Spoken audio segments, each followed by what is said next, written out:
Yes, good evening, one and all. So, welcome back to our class. So, today in this session, we are going to discuss about the topic of acid rains. So, yesterday in the previous video class session, we have discussed about the concept of tooth decay.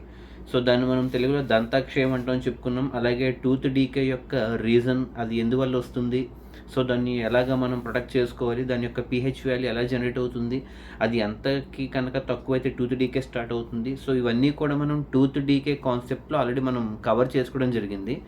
So right now today in this session we are going to concentrate on the topic of acid rains. Okay, so which also comes under the concept of acids, bases and salts. So ఈరోజు topic వచ్చి మనకి acid rains. So again I'm saying the topic name acid rain, ఆమ్ల వర్షాలు అంటుంది దీన్ని మనం.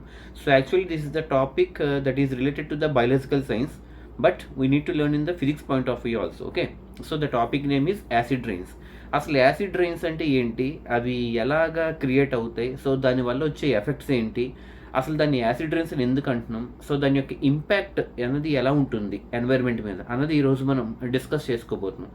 So జనరల్గా ఈ యాసిడ్ రెయిన్స్ అనేది it is one of the major threat to environment. అంటే ఎన్వైర్న్మెంట్ అంటే మన చుట్టుపక్కల ఉన్నటువంటి పర్యావరణానికి అదొక చిన్న పెను ముప్పు లాంటిది అనమాట. ముప్పు అంటే is nothing but one of the kind of a major threat అంటాం. థ్రెట్ అంటే మనకి బెదిరింపులు అంటాం. అంటే బెదిరింపు అంటే హెచ్చరికలు లాంటివి అనమాట. అంటే పర్యావరణం పాడైపోబోతుంది అనే ఒక సూచన, ఇండికేషన్ అవ్వచ్చు, లేదా ఒక వార్నింగ్ లాగా అవ్వచ్చు. అలా ఇక్కడ acid rains is one of the major threat to the environment. Acid rains కనుక ఎక్కువైపోతే ఎన్వైర్న్మెంట్ అనేది బాగా డీగ్రేడ్ అవుతుంది, అంటే environment is going to be degraded అని దాని యొక్క అర్థం అనమాట.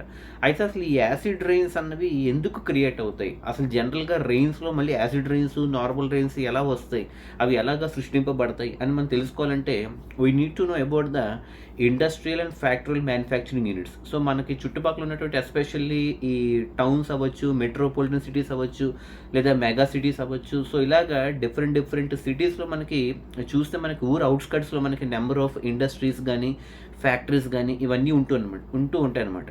అయితే ఈ ఇండస్ట్రీస్ కానీ ఫ్యాక్టరీస్ కానీ ఖచ్చితంగా వాటి యొక్క ప్రొడక్షన్ అయిపోయిన తర్వాత, అంటే whatever the item they are going to manufacture, అంటే అది మ్యానుఫ్యాక్చర్ చేసి అది చేసినటువంటి ప్రొడక్షన్ ఏదైతే ఉందో ఉత్పత్తి, ఆ ఉత్పత్తి అంతా రెడీ అయిపోయిన తర్వాత they are going to emit a lot of waste material in the form of dust, smoke and liquid into the rivers and open air అనమాట.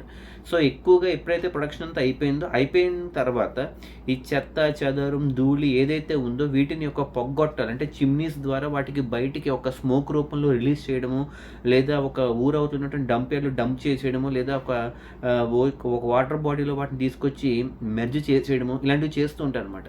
ఇలా చేయడం వల్ల ఏమవుతుందంటే ఈ pH వాల్యూస్ మారిపోవడం, అలాగే ఒక ఆక్వాటిక్ హ్యాబిట్ అనేది డ్యామేజ్ అయిపోవడం, అలాగే వాటర్లో ఉన్నటువంటి స్పీసెస్ అన్నీ కూడా ఎక్స్టింక్ట్ అయిపోవడం, ఇవన్నీ కూడా మనకు జరుగుతూ ఉంటాయి. అలాగే ఇవన్నీ పక్కన పెడితే మేజర్గా వచ్చినటువంటి ఈ ఇండస్ట్రీస్ కానీ ఫ్యాక్టరీస్ కానీ వీటి నుంచి వచ్చినటువంటి లాట్ ఆఫ్ స్మోక్ ఏదైతే ఉందో అది బయటికి లిబరేట్ అయిపోతూ ఉంటుంది అనమాట.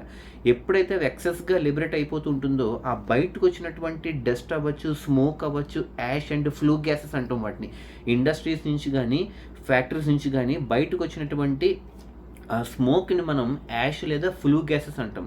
ఈ ఫ్లూ గ్యాసెస్ అన్నవి ఎక్కువగా మనకి ఆక్సైడ్స్ రూపంలో కానీ, సల్ఫైడ్స్ రూపంలో కానీ, నైట్రేట్స్ రూపంలో కానీ మనకి ఇవన్నీ కూడా లభ్యమైపోయి మనకి మిక్స్చర్లా ఫామ్ అయిపోతూ ఉంటాయి అనమాట. అంటే సింపుల్గా చెప్పాలంటే ఆక్సైడ్స్ ఆఫ్ నైట్రోజన్ కానీ, ఆక్సైడ్స్ ఆఫ్ సల్ఫైడ్స్ కానీ, ఎప్పుడైతే మనకి ఆక్సైడ్ అంటే ఏంటి, మనకి ఆక్సిజన్తో రిలేట్ అయినటువంటి టాపిక్ అనమాట ఆక్సైడ్ అంటే.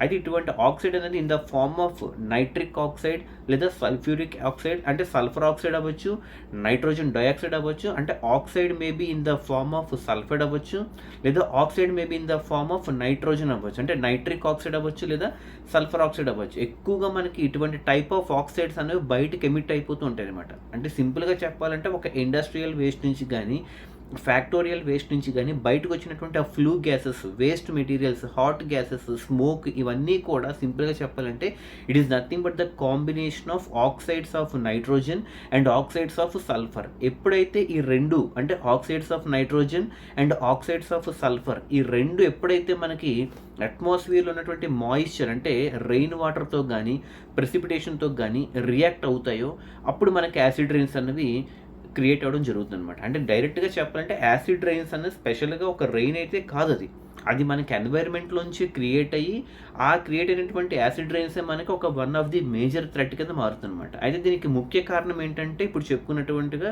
ఇండస్ట్రీస్ కానీ ఫ్యాక్టరీస్ కానీ whatever the waste material or the smoke or the ash or the flue gases that are being liberated from the industries and factories which are in the form of oxides of nitrogen or oxides of sulphur, they are going to be mixed up with the natural rainfall or natural precipitation.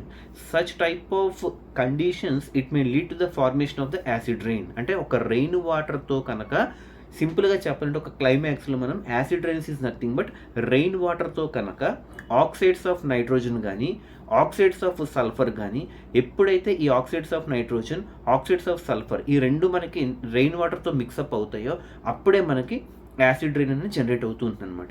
ఇలా ఎప్పుడు mix అవుతాయంటే ఎప్పుడు పడితే అప్పుడు mix అయిపోతుంది అనమాట. అలా ఒక దానికంటూ ఎప్పుడైతే ఈ oxides of nitrogen oxides of sulphur rain వాటర్తో మిక్సప్ అవుతాయో వాటి యొక్క pH వాల్యూ అనేది మారుతూ ఉంటుంది అనమాట. ఎందుకంటే దానిలో ఎసిడిక్ నేచర్ అనేది పెరుగుతూ వస్తుంది అనమాట. ఇలాగా ఒక 5.6 వరకు అది బేర్ చేయగలదు. ఎప్పుడు రెయిన్ వాటర్లు అన్నది ఎసిడిక్ నేచర్ కింద కన్వర్ట్ అవుతూ వస్తున్నప్పుడు ఒక 5.6 అనే వాల్యూ వరకు pH వాల్యూని మెయింటైన్ చేయగలదు. అలా కాకుండా ఒక రెయిన్ వాటర్ యొక్క pH వాల్యూ కనుక 5.6 కంటే లెస్ దెన్ వచ్చేస్తాయి. నేను ఆల్రెడీ మనం ఒక టాపిక్ చెప్పుకున్నాం, ఏంటది టూత్ డీకేకి సంబంధించింది.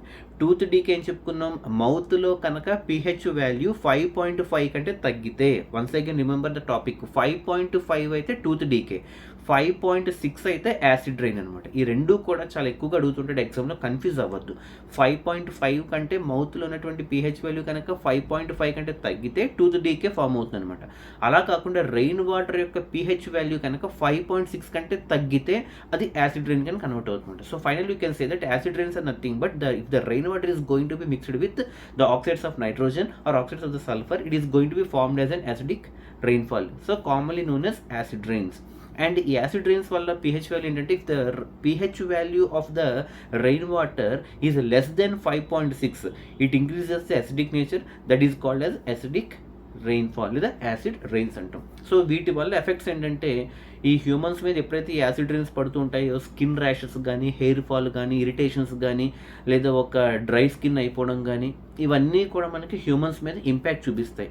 అలా కాకుండా బిల్డింగ్స్ మీద కానీ, ఎటువంటైనా మాన్యుమెంట్స్ కానీ, స్కల్ప్చర్స్ కానీ, బిల్డింగ్స్ కానీ, మాన్యుమెంట్స్ కానీ ఎప్పుడైనా పడినప్పుడు ఆ బిల్డింగ్ యొక్క కలర్ కూడా మారిపోవడం అనేది జరుగుతుంటుంది అనమాట because of this acid rains.